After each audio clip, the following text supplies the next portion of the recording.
Thank you, Michael. Reviewing last week's game at Texas A&M, after watching it for all of Sunday and reviewing it, it's really much like I thought after the game, where of course we started off in a very poor way with positioning of the football off of a kickoff return and a penalty. His first snaps over our head with a safety. We come back on defense and give up two big plays. The ball's on the 1 yard line and score. So you start off down 9-0. So you really put yourself in a hole, charge their team up, their crowd. And then we battle back and make some good plays, have a great third quarter, and get ourselves back in position 19-17. But even before then, to me, there were too many missed opportunities where we had chances to make plays with a wide open receiver, the fake field goal, multiple opportunities down and inside the 1 yard line to score. That with all of those, the accumulation of all of those, we just weren't able to hold up. And if we make those plays, we have a chance to change the game. Bottom line, we didn't make them. And bottom line, Texas A&M stopped us on the goal line, and then in the fourth quarter, I thought again we battled back. Even with all of that went wrong, we still have the issue of not on offense not being able to get the ball across the goal line, and then defensively we give up one touchdown. To me, different.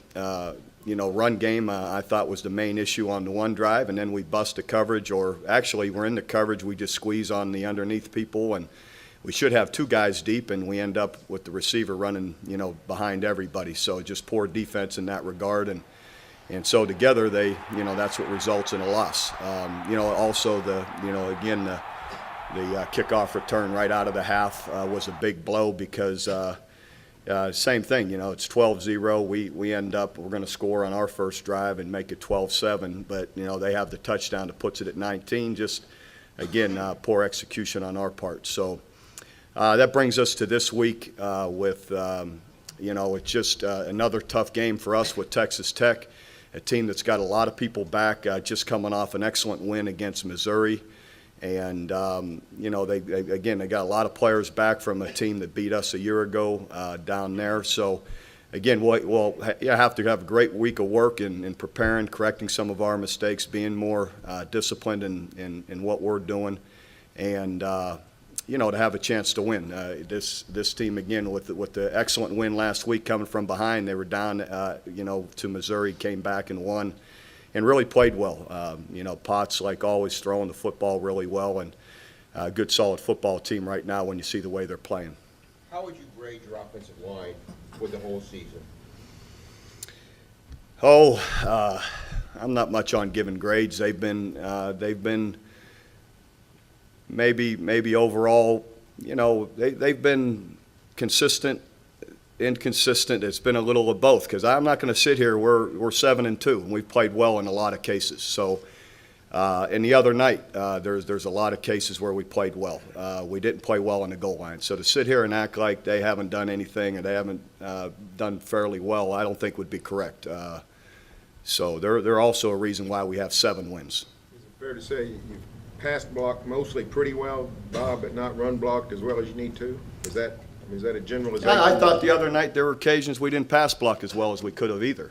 So it's a little bit each. At times we did, at times we didn't. Same thing run game wise. There are parts of it in there where we did do pretty well. So it's just in some cases in different games it's been inconsistent.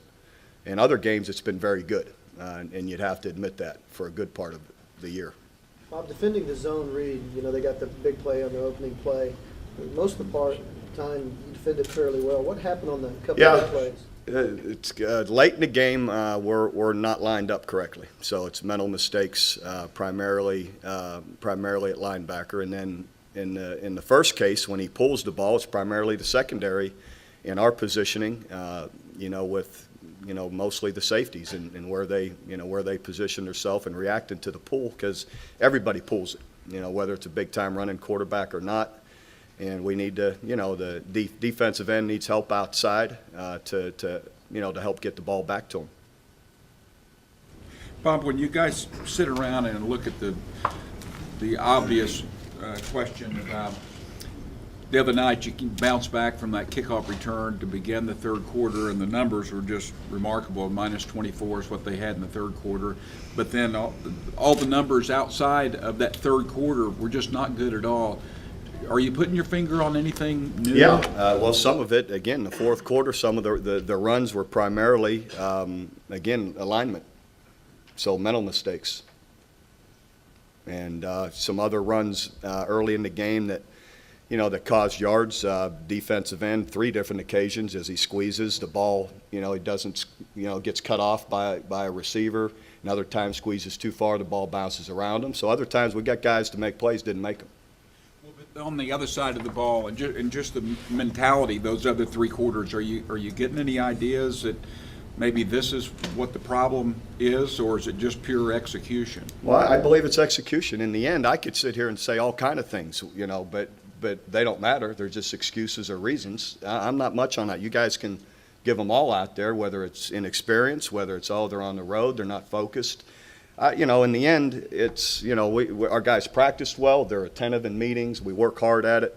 And so I'm just not much on throwing those out there. We didn't execute very well. I think it's obvious. We had plenty of opportunities to make plays.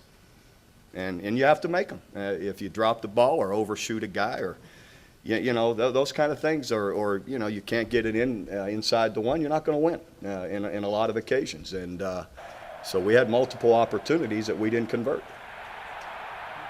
Last year's team obviously had different issues, but I remember a comment by Kevin Wilson after the Nebraska game. He said, "We're in week 9 and we're making some of the same mistakes that we were making in week 1. We thought we were progressing, and we obviously took a step back." That's the Nebraska game of last year. It looked like some of the same things. I disagree. What I'm saying is, you guys are progressing. You're trying to get better each week. You're trying to improve. Yeah, but and then here's all of a where sudden you take a step back. I didn't think so. I don't think that at all. We didn't turn the ball over. We didn't have a bunch of dumb penalties. We fought back. I thought our offense was charging the whole time. So that I don't see that. I disagree with you totally. I don't know if it's there's 4 plays in that game where Texas A&M could have been standing on the sideline, equated to 19 points that you guys either gave them or took away from yourselves. That's what I'm getting at, is mental mistakes by, I don't know if it's a... No, again, a year ago, we had all kind of issues. Breakdowns, missed assignments, stupid penalties. We're not having that. And so I don't agree with you at all. I thought our guys played hard, fought back, and again, particularly, really both sides of the ball when you fight back like they did in the third quarter. And in the fourth quarter, the offense moved the football. Let's face it, the bottom line was 4th and 1. The rest of the time, it's awfully good. And now, I say that, but I mean, we still had a couple other opportunities that needed to be better, but we still moved the ball. What were your thoughts on Landry's play?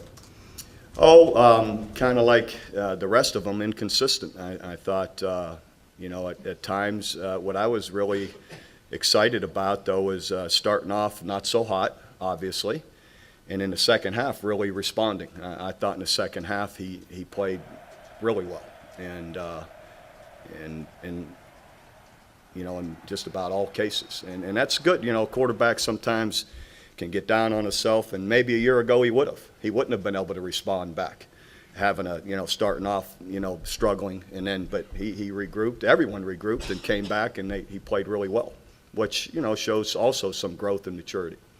Understanding that players have to execute better. I'm just curious, in college, is there a mechanism for self-scouting for coaches that you look at play calling, formations, offensively, defensively? Oh, yeah, constantly. Does that happen during the week? I mean, is that Yeah. you have coaches that break down film and... Yeah, we load it into the computer. The computer spits it out weekly, what your tendencies are.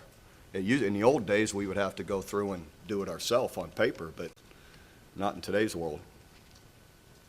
So are you in charge of that? Or, you go through with your coaches and say, hey, I like this, we got to be better at this or that? Or? Well, we talk all the time about what we, after each game, what was successful, what wasn't, what could we do differently. That's an ongoing weekly process. When it was 19-0, You guys obviously have an up-tempo offense. When you get down, when you get behind like that, and you already are in possession of a fast-moving offense, is that partially what came into play with the 104 total plays? Just moving fast, and we're behind, and we have to move even Well, faster. part of it's success too. You're going to have more plays whether when you're tempoing or going whatever rate, when you're having success and getting first downs, and so that's part of it. It looked like Kevin simplified a lot of things offensively too. Once it got, it was I think it's more guys just settled in a little bit, and formations. How he's always moving, changing formations and personnel. In this game, it looked like when it was 19-0, he said, "Let's go one back, three wide. Let's go shotgun, three wide." Didn't make a whole lot of variations, just to simplify things, get things. he out does of it. that in most games because when you substitute, the ball is held. So when we get a grouping out there, a lot of times we're rolling as long as it's successful. So if you pay attention, other games, it happens that way too. Talk about some of those substitutions and Well, why your interpretation of what that rule is and why it didn't work. Well, when we substitute, they're allowed the opportunity to substitute. And early on, it was explained to me, initially they had substituted, seconds go by, and here comes another wave of substitutions, and they held the ball. And their explanation to me was that if it was 25-second would have expired, it would have been on them, which that's a hard for me to trust. Then why'd you snap it then? Well, anyway, so that was early on in the game. The lone on the goal line, when I had to call timeout, I didn't trust that they were going to call it. I felt they had substituted way late. Of course, they have a long way to run to get to the goal line. And then so, we may or may not have gotten the playoff. I wasn't taking a chance. So they hold the ball to allow the defense to substitute is if we have substituted. Now, if they're not supposed to hold the ball whatsoever, if we have not substituted. You got them, twice, 2 penalties, I think? I don't know, few, but that's how the rule goes. Your anger was with them allowing A&M to make a gradual I guess substitution. that was, yeah, exactly. That really milked the clock down. So right or wrong, again, I'm not arguing that they weren't right. That was the case. And Was A&M doing that just because they were confused, or I don't is that a good ploy to go that's against? probably a decent ploy if you're allowed to do it. Sounds like a rule that can cause confusion. It sounds like it needs some kind of adjustment. Yeah, it is, because I wanted to say to them, well, let me know, is it on them or me if the 25s, be pointing which side the penalty's going to be on if the clock goes down, then maybe you don't have to burn your timeout, because it's hard to trust that he's going to call it on them, so I don't know. That's something maybe to look at.